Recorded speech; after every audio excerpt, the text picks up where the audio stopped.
Aujourd'hui, on va parler d'un sujet qui détruit silencieusement. Des milliers de business fixent ses prix. Oui, ce simple chiffre que tu mets sur ton produit peut soit te rendre riche, soit te condamner à travailler dur pour presque rien. Et le pire, c'est que la plupart des gens fixent leur prix au hasard, comme s'ils lançaient des fléchettes les yeux bandés dans le noir. Pourtant, les plus grands entrepreneurs du monde utilisent des stratégies précises, presque psychologiques, pour transformer un prix en aimant un client. Regarde Steve Jobs. Quand il a lancé l'iPhone, ce n'était pas le téléphone le moins cher. Mais il est devenu le plus désiré. Pourquoi ? Parce qu'il ne vendait pas un produit. Il vendait une perception. Et c'est exactement là que tout commence. Fixer ses prix intelligemment. Ce n'est pas une question de coût, c'est une question de valeur perçue. Tu peux vendre un produit à 5 000 francs ou à 50 000 francs. Si la perception est différente, le résultat sera différent. Le prix n'est pas un chiffre, c'est un message. Et ce message dit au client, voici ce que tu peux attendre de moi. Si ton prix est trop bas, tu envoies un signal dangereux. Tu dis que ton produit est banal, remplaçable, sans puissance. Les clients, ils ressentent ça immédiatement. Prenons un exemple simple. Imagine 2 restaurants côte à côte. L'un vend un plat à 1 000 francs, l'autre à 10 000 francs. Sans même goûter, ton cerveau commence déjà à raconter une histoire. Tu te dis que celui à 10 000 est sûrement meilleur. Pourquoi ? Parce que le prix crée une émotion. Et cette émotion influence la décision.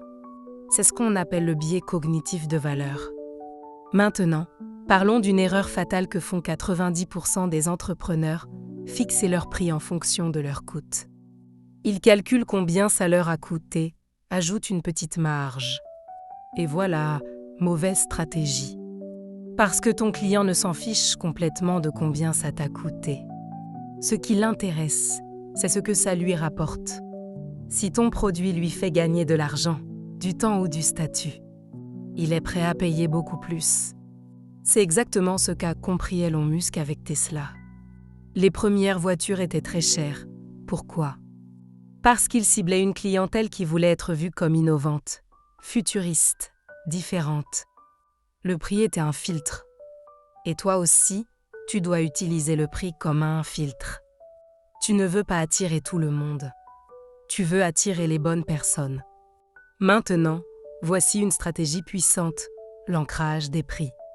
Ton cerveau fonctionne par comparaison. Si tu proposes un produit à 50 000 francs sans référence, ça peut sembler cher.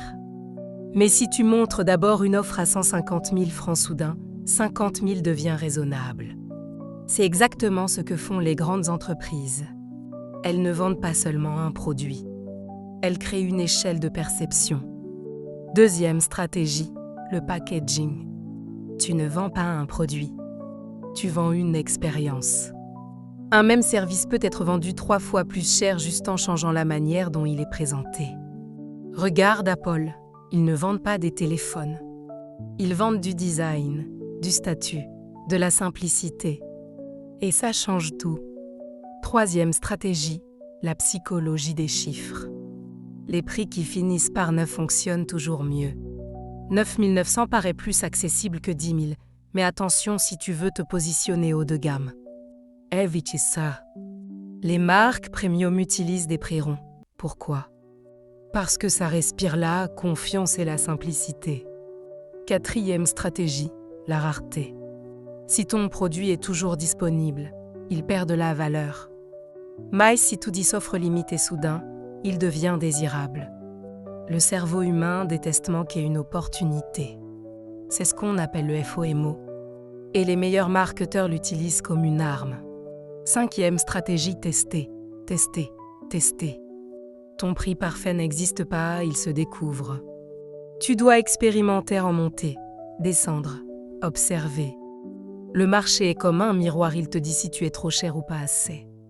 Maintenant, laisse-moi te dire une vérité que peu de gens acceptent. Si personne ne te dit que tu es cher, c'est que tu es trop bas. Oui, parce qu'un bon prix crée une tension, une résistance. Et c'est cette résistance qui valide la valeur. Regarde Warren Buffett.